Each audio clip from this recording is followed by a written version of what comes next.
good afternoon and benvenuti to our online event. I'm Francesca Casazza, Executive Director of the Italian Cultural Society, and you're seeing with me Claudia Borghini, Marketing and Event Coordinator. Buongiorno, Claudia. Hi, everyone. So thank you very much for joining this event. A few, let's say, logistic things. I want to welcome everyone, of course, and I had to mute all of you just to avoid any background noises during the book presentation. And to guarantee good internet connection, I also had to block the video of everyone, so don't take it personally. It's just for the event. Before we start the event, I would like to briefly inform you that on our website you can find the newly updated schedule of classes for our summer with the ILP. So there's going to be a variety of new classes. Students will be able to learn and practice the language, also through fun and new classes like yoga in Italian, that has been with us for a while now, literature, history, cinema, music, and much more. Also for kids, and there are going to be also some children's workshop.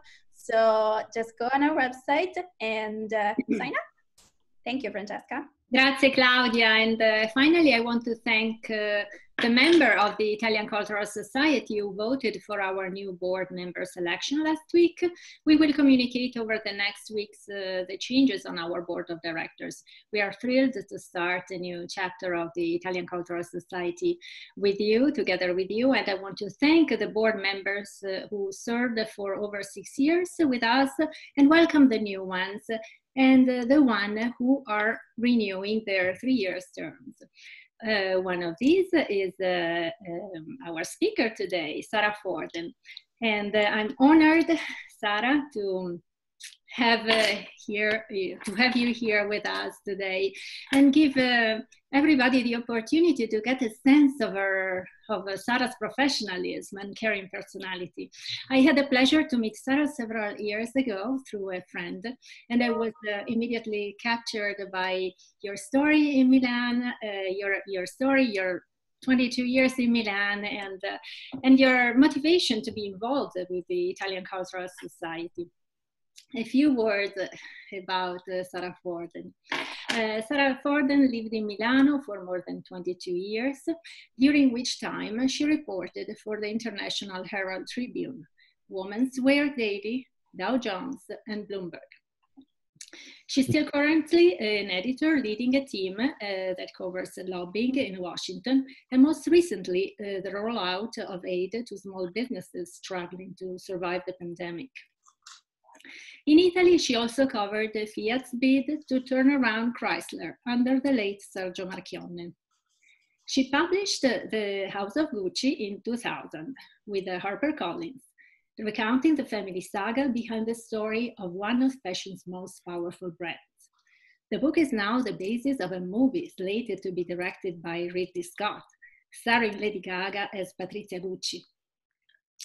Sara launched an Italian women's magazine with Classe Editori, wrote weekly columns in Italian on the state of the luxury goods industry, and was a regular commentator on Class TV. Her Italian years started in Bologna at ZEISS, Johns Hopkins University School of Advanced International Studies. Sara, grazie per dedicarci questo pomeriggio. Oh, thank you, Francesca. It's great to be here. Thank you for having me. Thank you. And today, we also have the privilege to have the presence of Robin Givhan. Robin Givhan brought fashion journalism into a new realm when she became the first fashion writer to receive the Pulitzer Prize for Criticism in 2006. Robin Givhan graduated from Princeton University and obtained a master's degree in journalism from the University of Michigan. She worked as a reporter from the Detroit Free Press. She then moved to the San Francisco Chronicle, and she was editor at Vogue. For many years, she has been fashion editor and fashion critic at the Washington Post. In addition to her fashion beat, Robin Givhan covered Michelle Obama during the first year of the administration. Her work has appeared in Harper's Bazaar, Vogue, New York Magazine, and The New Yorker, among others. She's the author of The Battle Over Style, the night American fashion scrambled into the spotlight and made history. She also contributed to a number of books, including Michelle, her first years as First Lady, and to the 30 Years of Looking at Hillary, Reflections by Women Writers. Your background, your curriculum and your background, Robin, is amazing. So thank you for being here with us today, and I turn it over to you. Thank you so much. I appreciate it. And I am delighted to talk to all of you and to talk to Sara. And I think we sort of agreed that we wanted to just start by saying what motivated you out of all of the many, many companies that you could have written about, many personalities within the Italian fashion industry that you could have written about. What made you say, Gucci is the brand, Gucci is the house? You know, that's a great question, Robin. And I had been wanting to write a book for many years before the idea of Gucci actually crystallized for me. And it really, it gave me, after reporting on it for many years for Women's Wear Daily, it sort of kind of grew out of the daily stories where I came to know the history, the personalities, and the drama of this family. It's sort of, it emerged to me as a really iconic story that had a level that kind of transcended fashion. It was almost about more than fashion.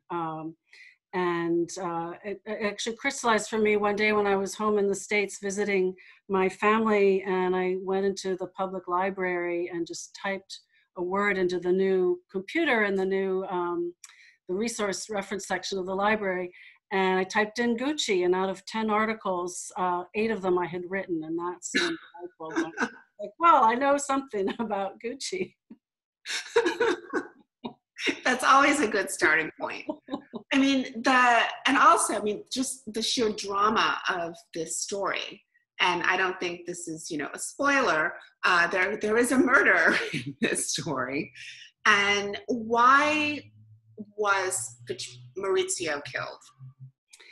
So that was really kind of the key question. And actually it was Maurizio, just to also further answer your question of why this book, it was really Maurizio who compelled me to write this book, because he was the figure in this family saga that connected the past to the future. He was the transitional. He was the one who made the whole story pivot. So from his past, it's sort of bringing forward his family's desire to create a luxury powerhouse brand.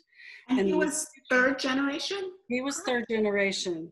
Yeah, so actually to tie this to, an Italian, story, as I was reporting on Italian families, the saying, comes up: the first generation creates, the second generation expands, and the third generation destroys. And in a way, that was also true for Gucci. And then he himself was destroyed. And so he was really kind of the climax of the family conflict that comes out in this story. And, one headline once described it as the kind of fighting where you go in as pigs and you come out as sausage. I mean, it was really pretty brutal. At one point there were lawsuits, more than 20 lawsuits against family members on both sides of the Atlantic. But that's not answering your question why he was killed. A judge in the case, in the trial of Patrizia, the Black Widow, who ultimately was convicted for his death, came to the conclusion that Maurizio wasn't killed for who he was killed for what he had, which was his money. And it was, again, the subtitle of the book is a sensational story of murder, madness, glamour, and greed. Well, the greed was still very much behind his death, I think. Why were people calling Patrizia the Black Widow? The Black Widow, because when it emerged that she was being accused and then later convicted of his death, there was something evil about her. So initially, after he died, and they had already been divorced for years when he was killed. Initially, when he died, she kind of reclaimed her status as La Signora Gucci, and she was in the church with the black lace veil over her head and, you know, the big sunglasses, and she became the Signora Gucci that she hadn't been for years. And that's actually the second answer to your question, I think, of why was he killed. It was, in a way, you know, she always envisioned herself as La Signora Gucci, and that had kind of become her identity. And this is a bit me as the writer kind of synthesizing, you know, the reporting. But when he divorced her, that was kind of the ultimate rejection for her. And it was, in a way, a rejection of a piece of herself that she had taken, you know, as her own. So with his death, she was able to reclaim that status. I feel like that leads to my next question, which is sort of a giant question, which is that for so many Americans, Gucci, the brand, kind of encapsulates everything that Americans think of when they think of Italian fashion. You know, it's the family business. It's, you know, this business that is focused on, you know, made in Italy, artisanal quality. But it also has this incredible element of romanticism and mythology and, you know, the fable of Gucci that I don't think there's any other brand that really has that kind of just depth of mythology surrounding it. And it also sounds like Patrizia was sort of well aware of that and kind of worked it a little bit to create her own image. Can you talk a little bit about those sort of three sort of legs of Italian fashion and how they sort of all connect and are epitomized by Gucci? Absolutely, and I did feel as I was embarking on this adventure that it was really truly an Italian-American story, and it is deeply rooted in the Italian family manufacturing traditions, the artisans, the quality, and in Gucci's case, particularly the leather working, because they started out as a leather goods, a bag maker, bags and quality suitcases, and yet it was its appreciation and the appeal that these products, even very early on, had to Americans that actually made it something. So in the early days, you know, it was Aldo and Guccio opening up a store in Rome so that they could sell little trinkets and bags and things and wallets to the American soldiers who were leaving after World War II. So they would have something to take home. So that's kind of where it started. And then it was one of the first Italian brands to open in New York. So the idea was, well, why do we have to wait for Americans to come here? Let's take Gucci to them. And so Aldo opened the first store on 58th Street in New York in 1953. Wow. In those years, it was Gucci and Pucci, and that was it. So Gucci was really, for Americans, the kind of the first luxury brand, the first Italian luxury brand.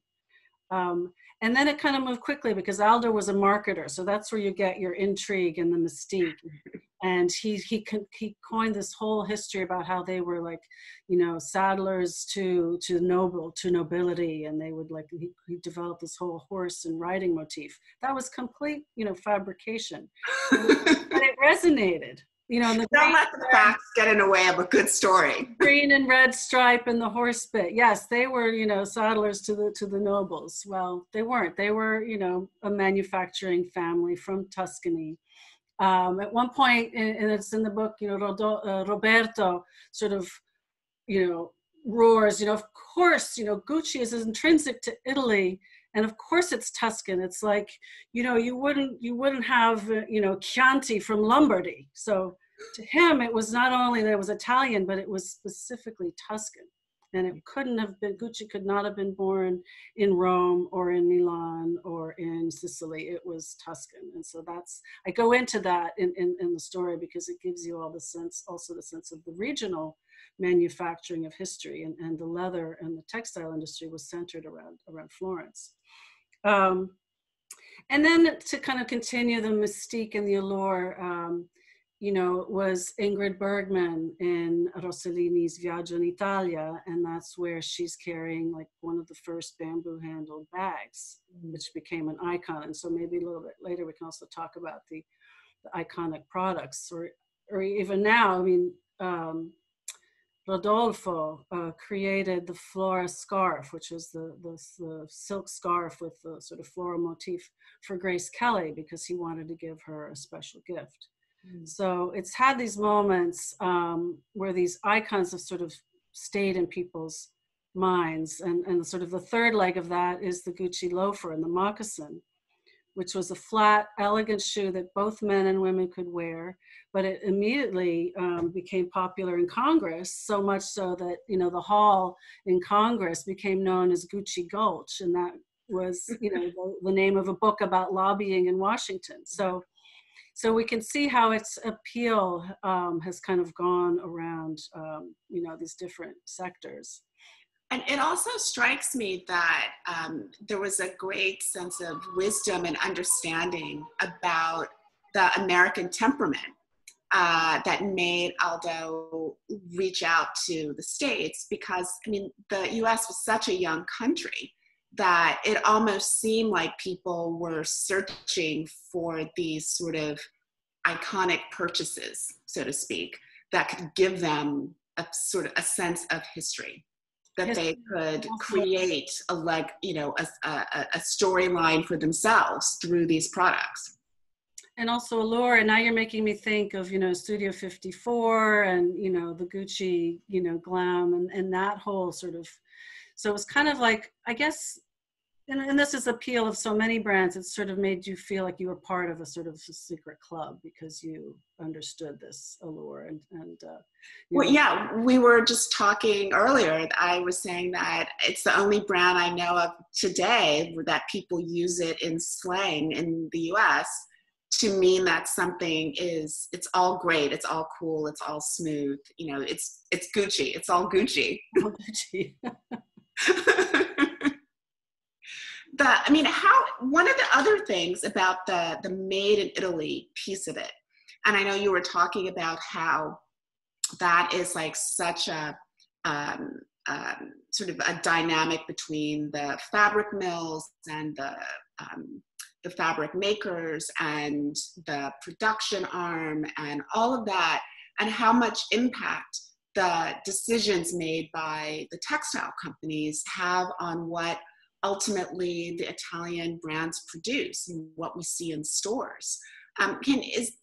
Where did that sort of relate to the world of Gucci? And I mean, did they always have, I mean, I know now it's a fairly vertical structure where they really have control of those textile mills, but I mean, what was the relationship like with manufacturing? You know, so it was interesting when I was covering fashion in those years, what was extraordinary to me was how all of these brands that now are massive mega brands and parts of big corporations, and, you know, Gucci's gone on to be now part of the Francois Pinault Kering empire, and other brands were sold off. But in those days, they were really kind of mom and pop shops that were on their way to becoming mega brands. And it was Gucci and Armani and Prada and Versace, and they were all kind of in this fashion circuit together. But Gucci was kind of apart from the others. And I think because Gucci came more from a leather goods background, it wasn't as strongly into the apparel world as the others were. So they were less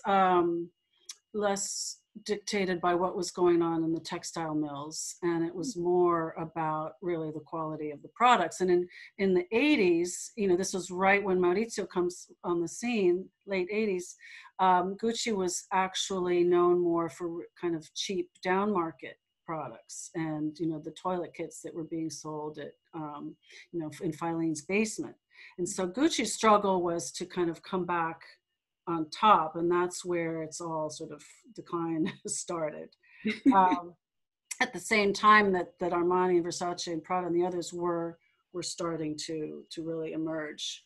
So Gucci, I think, being from Tuscany and not being part of that sort of elite industrial fashion set in Milan, was a little bit of an outsider in that phase.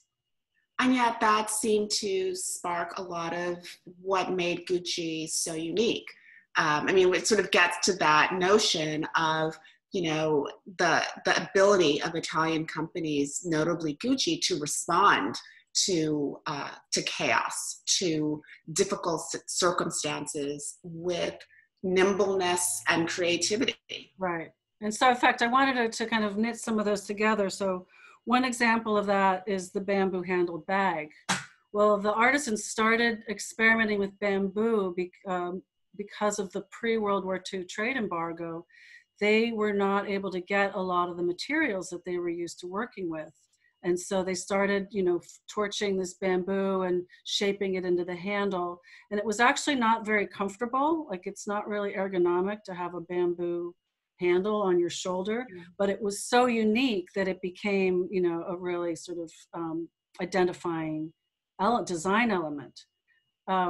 Similarly, sometime after that, a supply of leather, you know, arrived at the factory, and the tanning process, something had gone wrong in the tanning process, and the leather was all spotted. And they were about to send it back, and Aldo says, well, wait a minute. No, let's try it. It's different, it's fresh, let's work with it. And that spotted leather then also became an identifying design element for Gucci.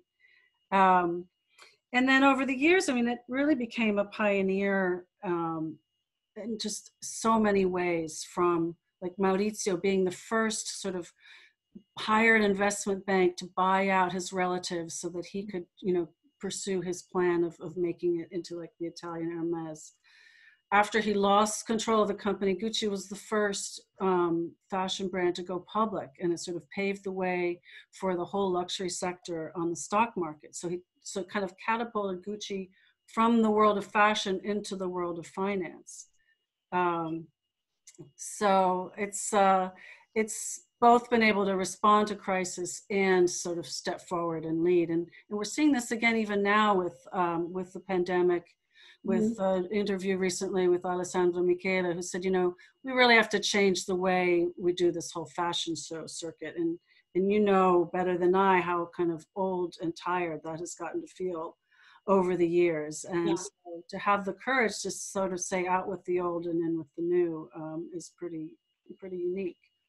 Yeah, and what's also striking is that it's always been able to balance the traditions, which are what sort of breathes life into, you know, sort of Gucci or gives roots to Gucci as a brand, and yet has also been able to be nimble the way that an upstart brand might be. And do you think that that is really specific to Gucci, or do you think that there is something that is innately Italian about it? Well, I think it's both. I mean, I do think that there is an innate Italian ability to innovate and to see opportunity in crisis, and to be able to pivot quickly from an old system that's not working and figure out something new. And as I was reporting, you know, not just on luxury brands, but also consumer brands. I mean, in the 80s, if you think about Benetton and Stefanel and many of the others, I mean, they were going around the world and taking what had started as very local businesses into, again, global brands. But at the same time, I think Gucci has something that's just iconic about it, that's transcended many different creative directors and CEOs and managers. So we saw it go from, you know, 3 generations of family control and just keep getting stronger. We saw it completely reinvent itself under Tom Ford and Domenico De Sole and become something, you know, sexy and modern. And, you know, instead of being round and brown, sort of the image that Maurizio had, Tom wanted it to be square and black. And he even made like the buckles on the bags and the, you know, shoes square and, you know, dark. To Gucci under Frida Giannini, to Gucci today under Alessandro Michele. So and as I was writing the book, I kind of tried to decipher what is this mystique about Gucci that just touches people, both people who are working for it or who are buying it. And I'm not sure I can even explain it, but it's got something that just seems to keep powering it through. And it also seems like it is just a breeding ground for like the drama and the theatrics of fashion. I mean, the time of Tom Ford and Domenico De Sole was an incredibly dramatic story, both from the creative aspects as well as the business aspects. And now with Alessandro, it is also very much sort of in the center of cultural conversations about diversity and inclusiveness and what all that means. I mean, I don't know if you've had a chance or you've started to kind of go back and report sort of the addendum to the book. I mean, what has surprised you or enthralled you so far in that sort of new reporting? Well, actually, I wanted to kind of turn the question back to you, Alessandro, because I do find it incredibly intriguing how he has captured the zeitgeist, you know, as you would say, and as so from your kind of perspective and experience as a fashion critic, you know, what is it?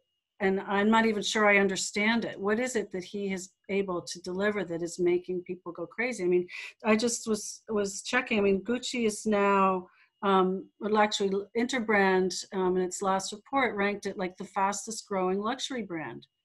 You know, and this is a company that started in the 1920s. Like, what is it that he's been able to infuse in the brand? Well, you know, he arrived at the position of creative director sort of abruptly. And again, you know, Gucci was, you know, set a trend off, which was that he was really an understudy in the design atelier, and he was thrust into the spotlight. And before that, sort of the general rule was that when a brand of that stature needed a new creative director, it went in search of a star and would try and lure a star from another brand. So the fact that he came sort of from in-house was somewhat unusual. And he created that first collection that just seemed like he'd been, you know, quietly in his home creating a mood board with a plan of his first, if he were ever called into the spotlight, he was ready. And it just sort of captured a lot of what was in the air.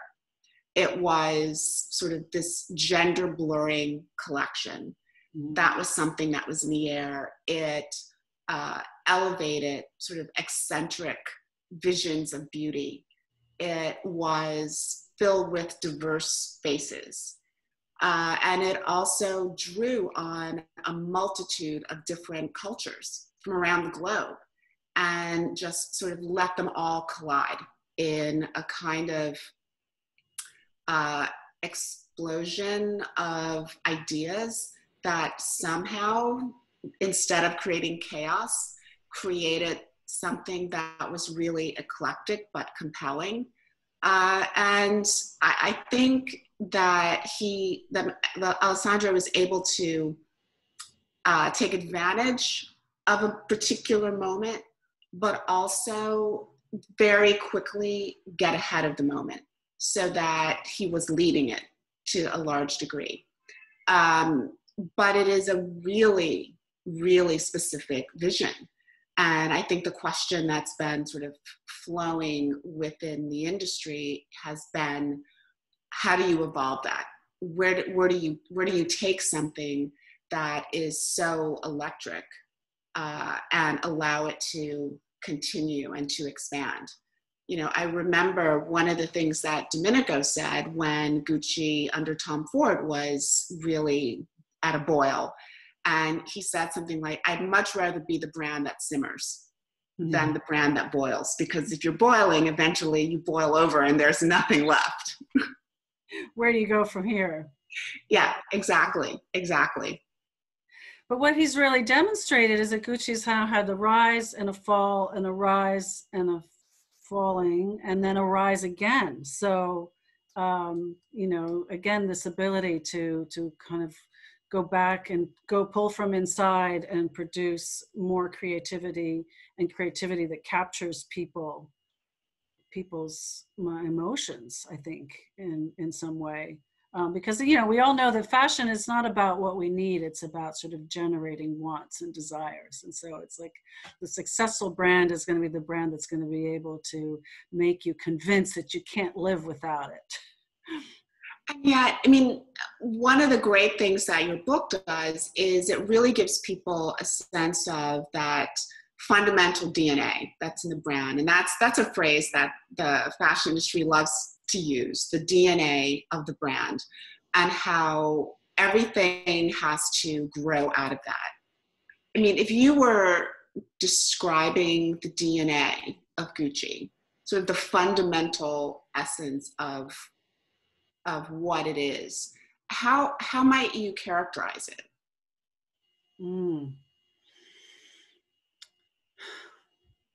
That's a really good question. Yeah, it's kind of the intersection of the past and the future, you know, the tradition and the out of the box. It's this ability to be in the middle where, you know, it's an iconic brand, but it's not doing something old, it's doing something new. So it's also an ability to keep the root and keep the sense of quality. You know, that was one of Aldo's phrases, quality is remembered long after price is forgotten. So to keep that sense of quality, but also make this desirable thing that is so compelling that you don't think about as the price as much. So I mean, an interesting moment for the brand, I think, was exactly when Tom Ford came on the scene, and he kind of really wanted to move away from the traditions in a way, and do his own vision, but he still kept, you know, the elements of the tradition, because that was the anchor in the past, and yet he was able to throw it into the future. Well, you know, it's funny that that what you just described, and I was thinking about what Tom was doing. He did bring his own sensibility, but he also maintained that idea of that link between past and present, and that really particular sweet spot between the two. Because in the past that he really was bringing to Gucci was the 1970s. And that sort of sexy, heyday, slinky, Studio 54, pre-disco era, and Halston. And he merged that with the quality and many of the emblems of Gucci. And again, I think, you know, you're so spot on in describing that DNA. I mean, do you see kind of bits and pieces of Alda and Maurizio when you look at what Tom was able to do and what Alessandro has been able to do, whether it's like the marketing or the business acumen? I mean, there are different points where I actually felt that they had both kind of lost it. Mm-hmm. And you know, Tom initially was doing sort of variations on the bamboo and on the logo and on the horse bits, and then he kind of moved forward from that. And Alessandro is kind of moving in a completely different direction, but he's more of like the flora, fauna, the flower child, sort of the 70s in a way, in a different way than Tom did, or 60s even. But I think what they both did was they were able to kind of get ahead of something. And so that people who recognized there was something new and exciting, like the other element of the brand is that it's something exciting and a little bit dangerous or a little bit adventurous. Mm-hmm. And so that ability to push into something that people are kind of aren't quite ready for maybe, but soon want to be a part of. Well, we talk a lot about the creative half of Gucci, but it's also been incredibly influential in the business of fashion. I mean, so much of what happened in that transition between the family and it being a public company really changed the way that people looked at fashion as an investment, in terms of the size that a business could be. It set off this sort of conglomerateization, is that a word, of the industry, both in, with Kering and LVMH. I mean, there were just the battles there. I mean, when you think about just sort of the impact that it had in terms of business, what do you see there? Well, that's really exactly what I was trying to do with this book, was to blend the two stories and blend the family saga with the business story, because at the time I was a business reporter, I wasn't a fashion reporter. And so that's kind of what my field was and my body of work was about. And so I felt that it was really going to be compelling to tie the two together. And in terms of the business, again, it really was leading the way in many ways, in terms of, really bringing in a financial investor early on, being a 50-50 with, Maurizio and an investment bank, then moving beyond that and going to an IPO and becoming, they really kind of created this luxury sector in the stock market that didn't exist before. So after Gucci went public, pretty soon you saw other companies go public. You saw analysts becoming luxury goods experts and specializing in the market.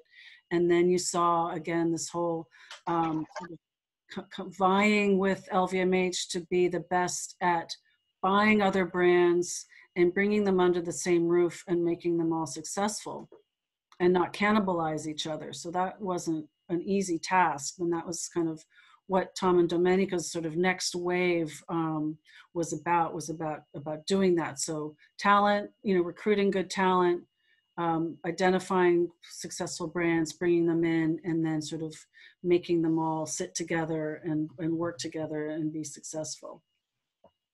Yeah, I'm now sort of I'm veering off on a little bit of a tangent, but I'm curious if you think, what you think about sort of the legacy of that.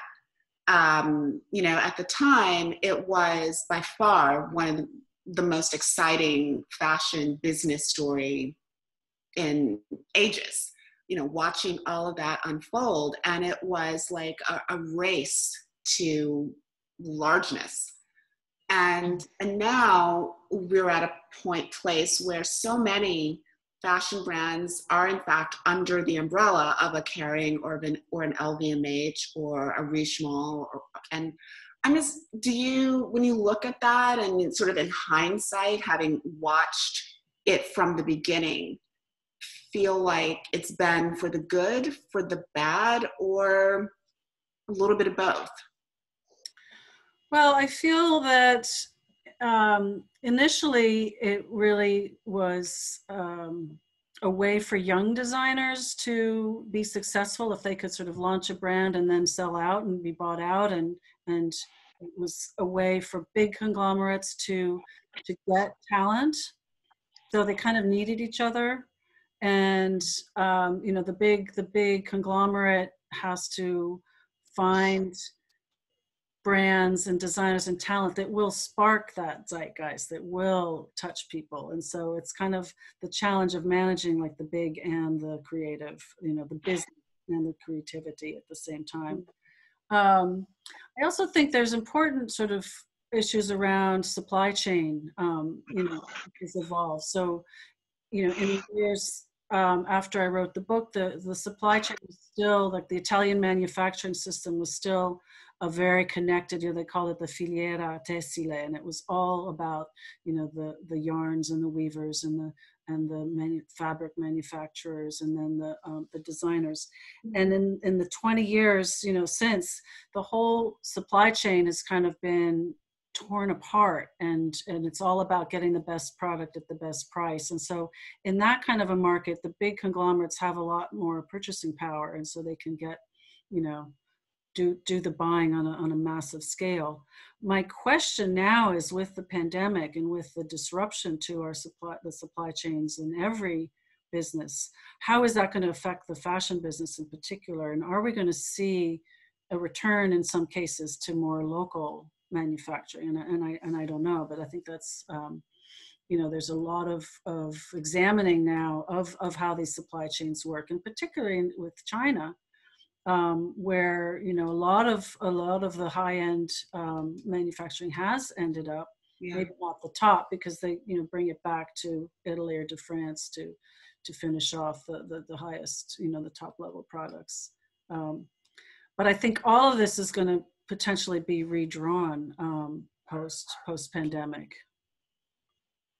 And at this point, how do you see the relationship between Americans and Italian fashion? Are we as enamored with it as we've always been, or have we become more, focused on price and quantity, as opposed to what Aldo always, as you said, talked about, the idea that you'll forget the price once you once you fall in love with the quality? Well, I think it depends on sort of what sector. And I think there's a sophisticated level of American sort of fashion consumer who is still just as enamored. And actually, I want to ask you, as a fellow Washingtonian, what you think. My sense in the past 10 years that I've been back in Washington, that actually the sort of average Washingtonian has become much more fashion sensitive than he or she was in the past. And so that consumer may not be going for a Gucci bag or an Hermes bag, but maybe going for something that still looks a whole lot better, because this sort of fashion sensibility has trickled down. Yeah, I would agree. I think that for a long time, Washingtonians have the reputation of essentially being defined by Capitol Hill fashion, which is far and away more conservative than fashion in Washington is in general. I always remind people that this is a city full of universities, full of a diplomatic corps, and full of tourists. And so you really do get a mix of fashion sensibilities, but what people tend to see is what they see on C-SPAN. And the kind of fashion that Gucci represents is much more readily available here. People don't have to travel for it. They don't have to go online if that's what they want.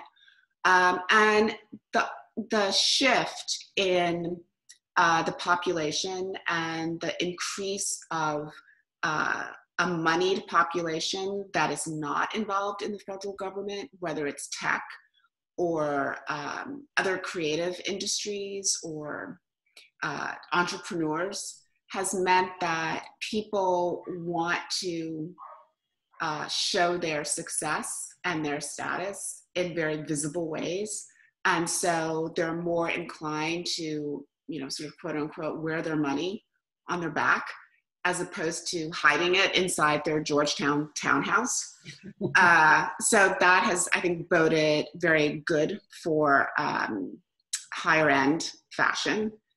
And I also think the influx of younger people who have good jobs and disposable income means that a different kind of fashion has also taken hold. It may not be the fashion of, a Gucci handbag or a Chanel handbag or Hermes, but it's the fashion of exotic sneakers and, more eclectic styles from younger brands. So I think all of those cultural and economic changes in the district have also driven changes in just what people look like as they walk down the street. Yeah. Except for now, of course, everyone is basically in leggings and t-shirts because they're working from home.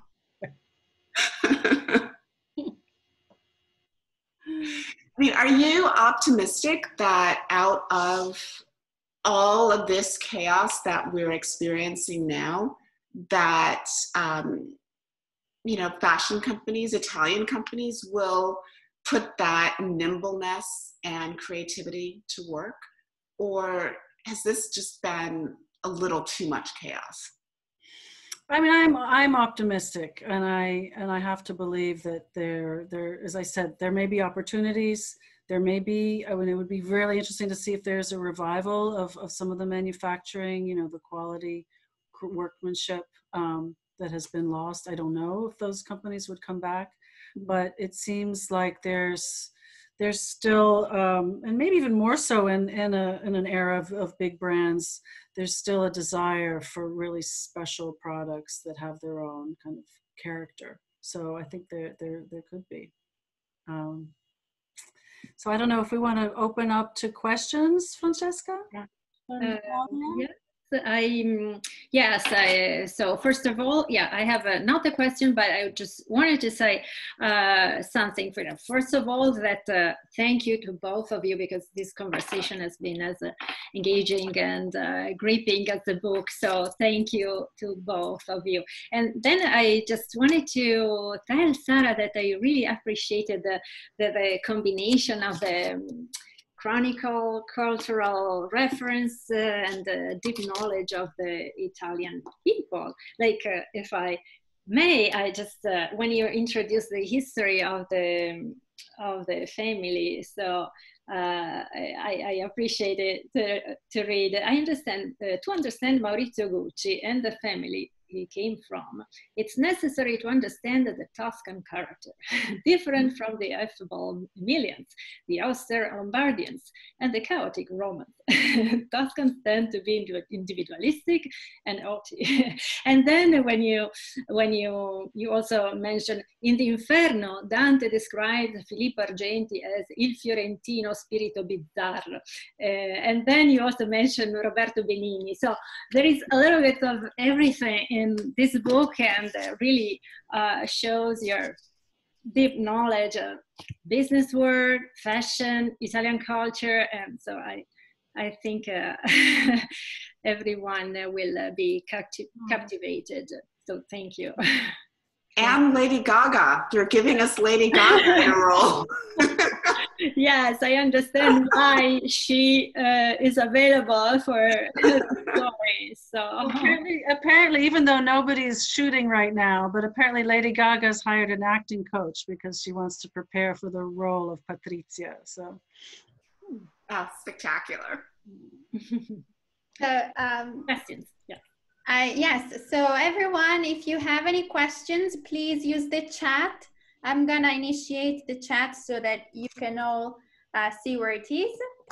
And maybe while we wait for everyone to ask questions, maybe I can ask a question. And of course, it's open to both Sara and Robin. What's your take on Alessandro Michele moving the Fashion Week from Milan to Paris for Spring/Summer 19? I'm gonna let Robin take that one. Well, I appreciated it because it condensed my travel. I mean, it was interesting in that I think it was a nod to the idea that fashion is so global, and that it's, even though different companies are rooted in a culture, it also speaks to an endless stream of people.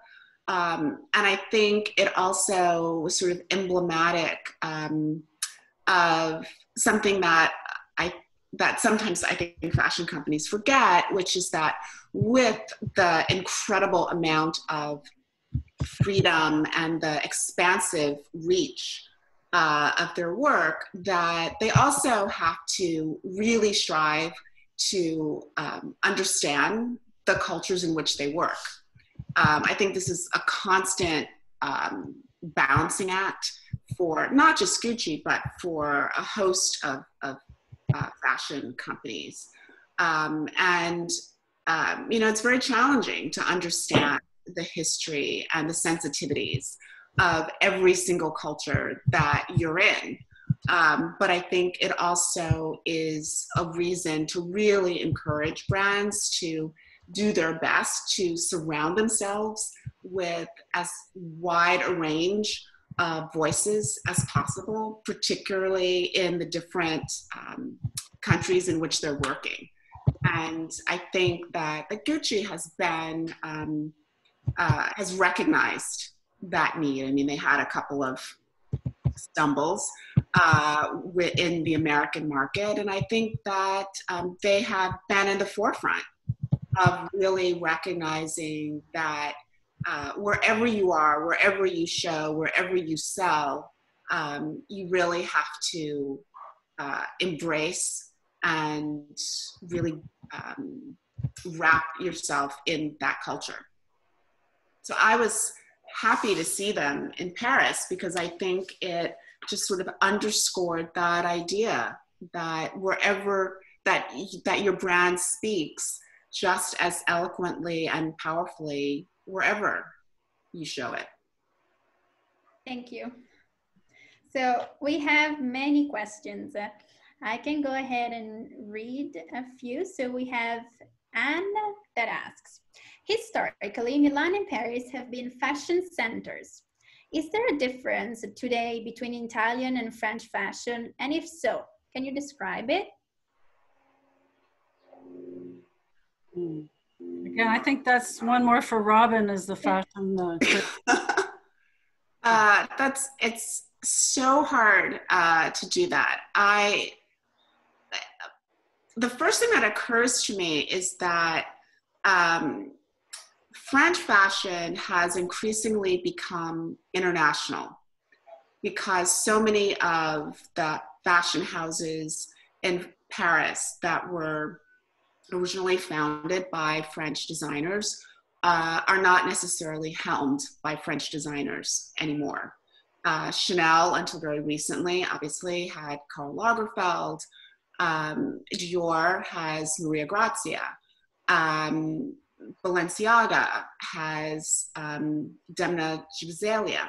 So these are French brands, but they don't have French designers at the helm.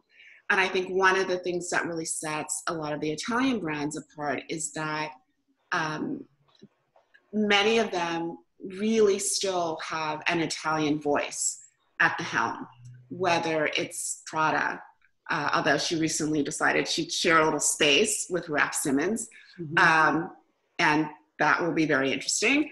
Versace, Armani. I mean, these brands still have a very distinctive Italian voice. That certainly sets them apart. And the other piece of it is that I've always felt that the Italian fashion sensibility kind of always had a line of pragmatism in it that was rooted in the tailoring that I think in particular appealed to Americans in a way that was much more accessible than some of the French brands, which have often been much more focused on fantasy. I was going to jump in on that too, actually. That resonates with my observations when I was reporting from Milan, that people would characterize the French brands as being a little more whimsical, a little more creative, and the Italian brands as being a little more, at the time, I think they would say industrial and sort of, you know, like more pragmatic, like you said. And I do think that that also had to do with this manufacturing system that they had sort of at their backs, which allowed them to, in the tailoring and the weaving. And it also allowed them to do also more scale, I think, in some cases. So, yeah. Thank you.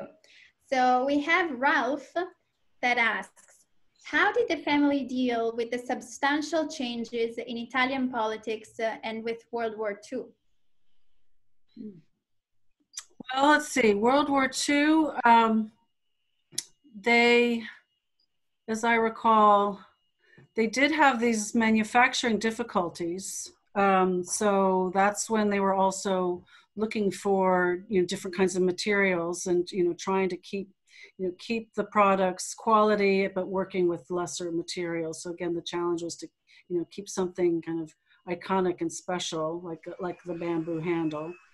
And then, so you know, right after World War II, they were very aware that they had still all the American military still in Italy. And so they were manufacturing to try to, you know, develop products that would be appealing, but also affordable, and, you know, something that they could travel with and pack. So again, this, like, you know, when you talk about the ability to pivot and to seize opportunity, they were very much trying to seize opportunities there. I reported less on the political situation, but it was really more about how they developed the products sort of to meet the moment. Thank you. And Marina is interested in the making of the movie. So will you work with them? She's asking if you will have a role in the making of the movie, what if you will consult with them, and what can you tell us about the movie? Sure. I think you should work out a deal where you get to be an extra in the movie. Yeah. Actually, I collaborated with the screenplay writer, Roberto Bentivenga, who is Italian and who has been working closely with Ridley Scott and his partner, Janina. And so we had many phone calls where he was asking me questions about the characters and, you know, how I thought about them, or what my reporting experience was. And one of the interesting questions that he asked me was what I thought about Patrizia. And so I was explaining to him that I actually started writing the book because of Maurizio, because he was this link between the past and the future. But actually, as I was trying to shape the characters, the one who was the most complex and intriguing was actually Patrizia, because at the same time, she was the kind of you know, the Black Widow and this evil, you know, murderess. But at the same time, I, you know, came to understand her as a woman who'd been kind of an outsider and was always an outsider of a system that didn't accept her. And so, you know, as we're talking now about issues of race and diversity, you know, she wasn't different because of the color of her skin, but she was different because she was considered not part of the elite upper class in Milan. And she was born out of wedlock. She was kind of considered a social climber and a gold digger. So she always had to contend with that tension. And so then I later learned why he was asking me these questions about Patrizia. And it was because he's decided to make Patrizia the narrator of the movie. And so this movie, if it's ever made, will be told through the eyes of Patrizia. So it becomes a very interesting perspective. And then in terms of the set, they have invited me to be on set if and when they start shooting. And I know that Hollywood is, you know, working very hard to try to figure out how can they film safely and social distance, and especially in scenes when you're not having distance. So that's still something that they're working out. So it's all a big question mark right now. But actually, one more piece of news. After the pandemic broke out, you know, I figured everything was on hold, but it turns out they were having back-channeled conversations with MGM, which has recently, Michael De Luca, who's a very esteemed manager in Hollywood, has come over and is trying to turn around the storied movie house. And he's picked two projects to be his marquee projects, and one is the next Scorsese movie, and the second one is the Gucci movie. So they, a few weeks ago, announced that they have signed up to finance the movie. So that's very exciting. That's amazing. So thank you, Sara. I have another question for you. So Dana is asking, Sara, I selected your book while browsing in my local library and captivated me throughout. How did you research and obtain your materials for the book? I'm a librarian. Thank you so much. Of course, now I want a Gucci bag. What do you recommend? Okay. Well, I was 2 years working on the book, so I took a leave of absence and I worked on it full time. So I had a lot of time, and I did sort of three main things. I interviewed people, both people sort of in the present and people from the past. I did a lot of you know, document research. I went back and researched an entire book that was written in the 80s about Gucci. And I also worked with the archivist. There was a Gucci historian that they had hired to help develop the Gucci archive. And I worked extensively with her just to make sure I got the historical context correct. And then one thing I wanted to add was that at the time that I was writing the book, so I had an interview with Patrizia before, when I was still working for Women's Wear Daily. I had an interview with Patrizia. So I was actually in her living room, in her penthouse apartment in Piazza San Babila, and I kept all my notes from that interview. We never published an article because all she wanted to do in that interview was completely trash Maurizio Gucci. She was furious with him, and so she wanted the whole world to know what a horrible person he was, and it just wasn't the kind of article that we were interested in writing. But I kept my notes from that, so a lot of the description of her living room was from having been there. And then after I started the book, she was under arrest and in jail, and the authorities didn't want me to interview her because they were concerned about giving her a platform. And so, but I did manage to write to her. And so I started a jailhouse correspondence with her, and I would write questions to her, and she answered me. And so some of the material about her and her feelings about Maurizio and her talk about like when they were just dating in the early days and all that came from letters that she had written. Thank you. Then we have Ron. He asks, Sara, I read Roberto Saviano's Gomorra, where the case was made that a significant part of the quality of Italian manufacturing was lost because of money and greed to Chinese replacements, both in China itself and to Chinese manufacturers that came into Italy. I wondered at the time how big an effect that really was. Absolutely.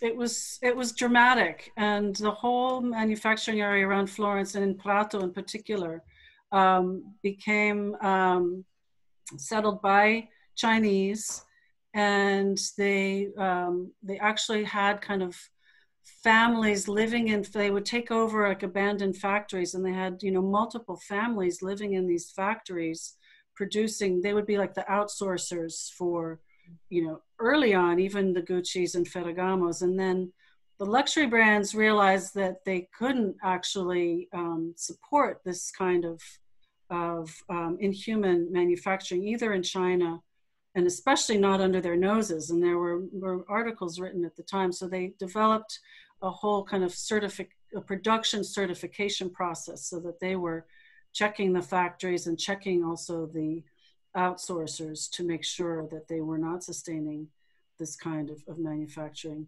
But I have to share a family story detail here. My sister also lived in Italy for many years, and she married a Tuscan from Prato, and they were living in Pistoia, just outside of Florence.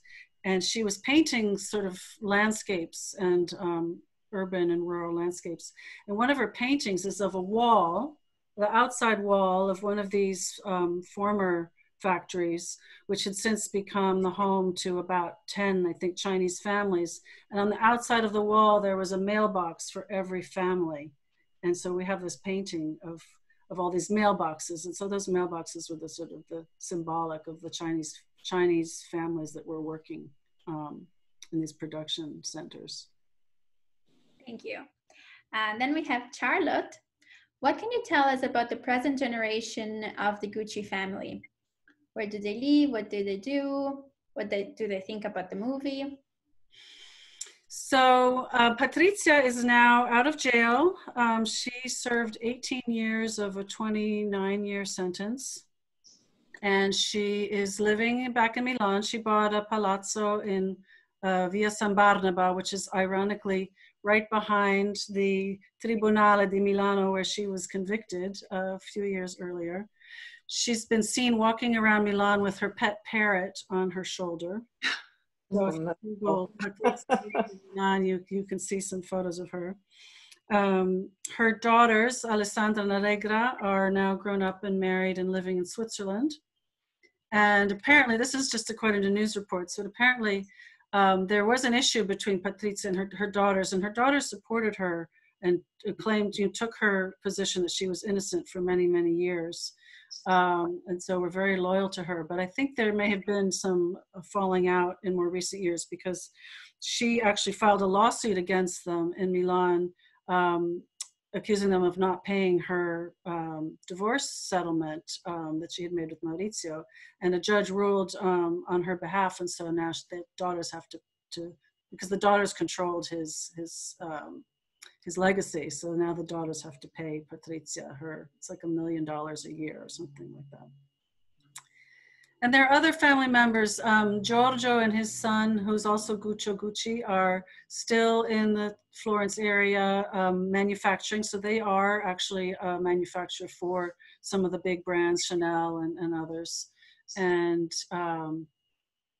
there is Patrizia, who's the daughter of Paolo, who's also still in Florence. She's a painter. So they're around, but they're living more quietly now. Thank you. Then we have JL asks, thank you to both experts. How will sustainability affect Gucci in particular and fashion business and creativity in general? Well, that's a very good question.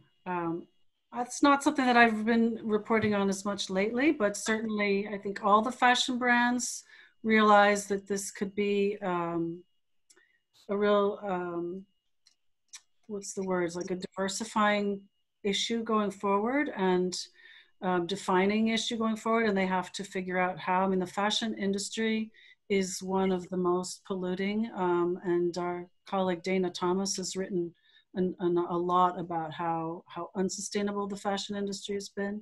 So I think it's something that they're wrestling with, and yet it's hard to figure out. I know Robin might have more to add to that. Yeah, I mean, I would just add that as with so many industries, this has been, with the pandemic, has been a real opportunity to reset to some degree. It caused everything to stop. And because of that, the industry does have a sense of being able to choose how it decides to restart. And there's certainly been a lot of conversation and lamenting between the different segments of the industry, whether it's the brands, the retailers, the designers themselves, that there has been just too much clothing produced. And the cycle of producing the clothing has been too fast and too overwhelming. And so a lot of brands are certainly considering just producing less stuff, producing less merchandise. Both the organizations that oversee New York Fashion Week and London Fashion Week, for instance, have actively encouraged designers and brands not to produce so many seasons and not to have elaborate fashion shows that require people to travel all over the globe and produce these enormous carbon footprints. It's complicated, obviously, because a fashion week in any particular city is an incredible economic boon to that city. So not having them doesn't just affect design houses, it affects restaurants and hotels and all these other parts of the economy.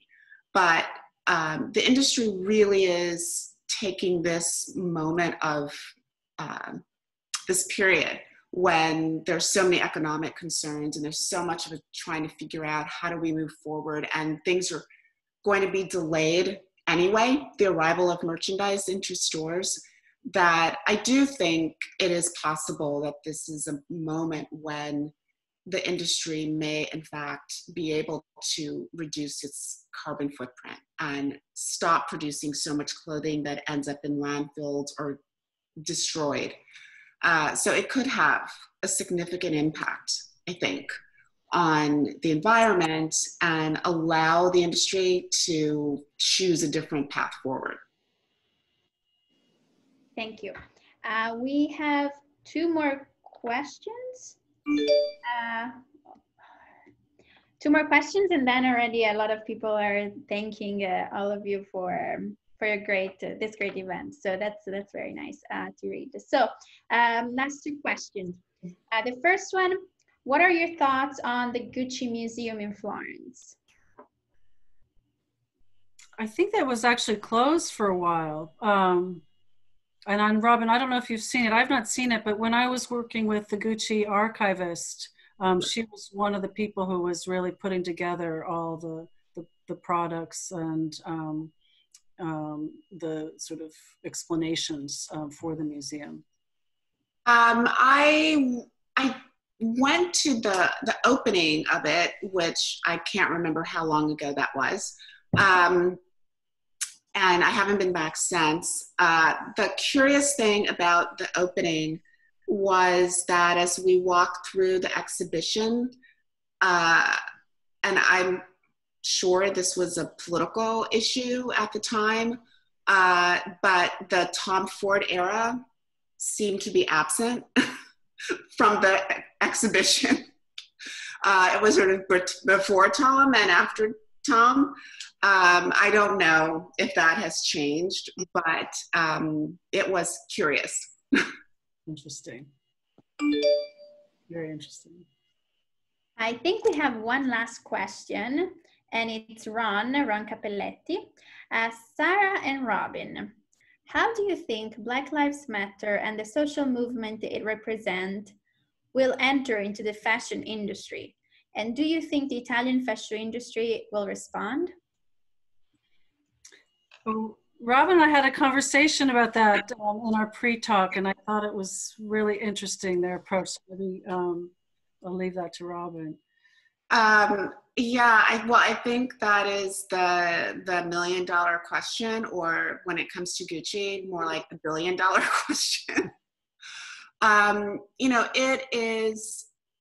I had an interesting interaction with the company heads about, I guess it's been about a year ago now, after the incident with what had been deemed sort of the blackface sweater. And the company responded with a kind of all hands on deck take on it. And one of the things that I did think was interesting is when I was talking to the president of Gucci, and I said to him, did you go back and do a kind of postmortem to try and understand how this product, which was offensive to so many people, managed to get into stores? And he said no. And the reason was because he did not want to stifle creativity and make people feel that they couldn't make mistakes and that they were self-censoring, and that the fact that it had gotten into stores was his fault, that he accepted responsibility for that. As the president of the company, it was his responsibility to make sure that these things didn't happen. And it was also his responsibility to make sure that the people within the company, whether it was a design assistant or a sales associate, that they felt comfortable in stepping forward and saying something if they found something to be offensive or irresponsible. But like a lot of fashion companies, they have a long way to go. Pinot, who oversees the entire group, said that, you know, it's not enough to say that you want to have a diverse and inclusive executive board, but that you have to take action you have to take proactive action to make that happen. Because it's very easy to hire more executives from the pool of executives that you see directly in front of you. But you have to force yourself to look to your right or look to your left or look beyond the group that's directly in front of you to see the full lay of the land. That, I think, makes me optimistic But that's one company, and that's one response, and that's not an entire industry. Thank you, Robin. So I think we can conclude for today. We would like to homage the birthday of the Italian Republic that we celebrate on the 2nd of June, which was just a few days ago. Happy birthday, boy. To conclude, we would like to share a video that was taken on Zoom this year, of course, of the Inno di Mameli. Yeah, so I think, I believe this is our last meeting before the summer. And so we hope that everybody enjoyed our cultural program of the year. On our website, italianculturalsociety.org, in past events, you can get a glimpse of what you missed if you are new of the Italian Cultural Society. And actually, our new website is still under construction, but hopefully during the summer we'll go live. And this summer we'll be working on our gala that was postponed from May to September 25th. It will probably be a virtual gala, but we will let you know. So thank you again, Sara. Thank you, Robin. And thank you, everybody, for connecting and being with us on Zoom in this recent event. We'll see you in September, either online or hopefully one day in presence again. And stay tuned through email, through our social media. We'll inform you during the summer on everything that's going to happen next. And thank you again. Thank you. Thank you. Thank you.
Ciao a tutti.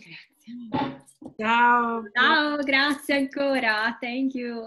Thank you.